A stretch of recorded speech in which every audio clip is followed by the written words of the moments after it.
Happy New Year!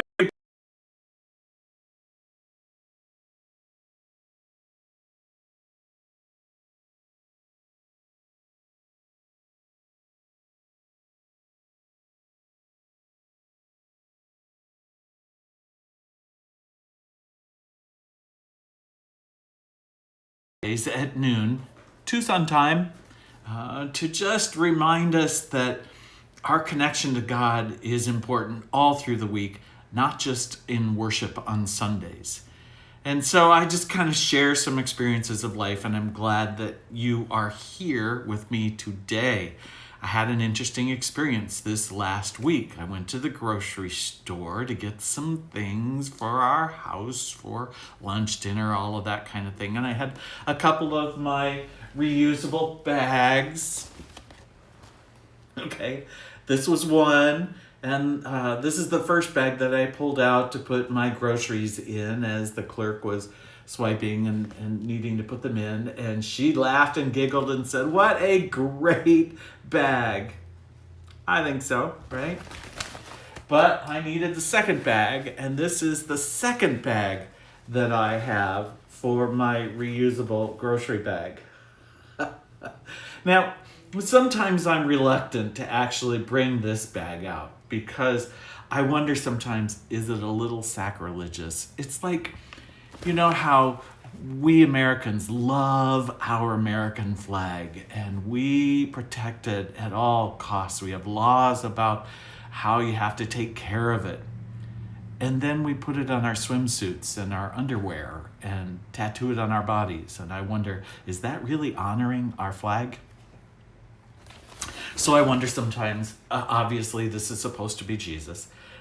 Is this really honoring Jesus by putting him on a reusable grocery bag?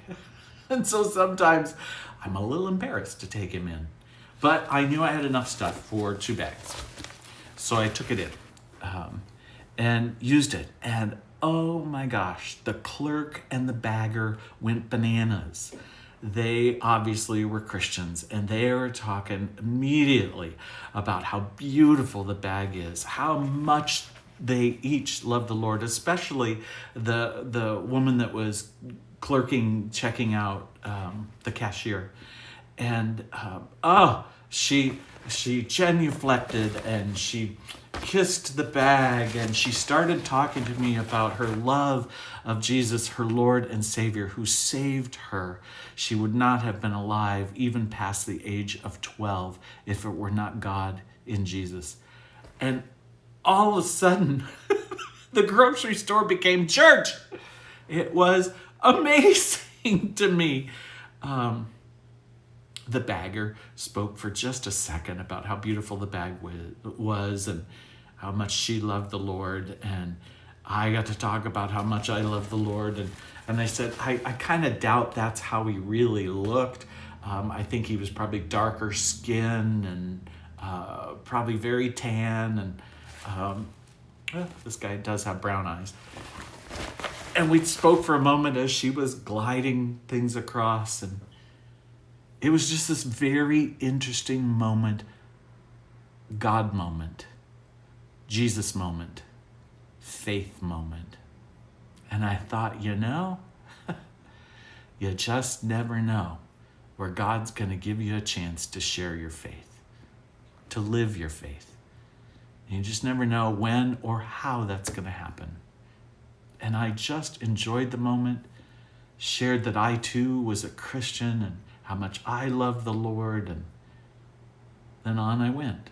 And it was just this simple, lovely moment of faith. Nothing deep, nothing really deeply theological that I had to answer or was confused by. It was just a moment where we recognized each other as people of the Christian faith.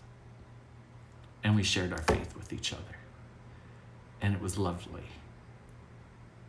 I hope you have those moments in this year, 2026. I hope you find the moments that God gives you a chance to talk about your faith in God through Jesus, your Savior, the Messiah of the world. Maybe it'll be just as simple as a grocery bag, or a moment that might be even deeper than that. I don't know. But whatever it is, take advantage of the moment. Just be you. That's all that you need to do. Just be you and share your life, your faith. Just simply say, I'm a believer too. That's about all I did that day. And it was this lovely moment that I'll bet all three of us will remember. And in that moment, my faith was widened and deepened. And that's a good thing. So, wherever you are, from wherever you are, in whatever moment you might be, maybe you need a grocery bag like I have. I don't know. Make sure people know about your faith. Grace and peace to us all in this chaotically wonderful, faith-filled journey. Thanks for joining me for another episode of Faith-Filled Friday. We'll see you next week. Take care, everybody.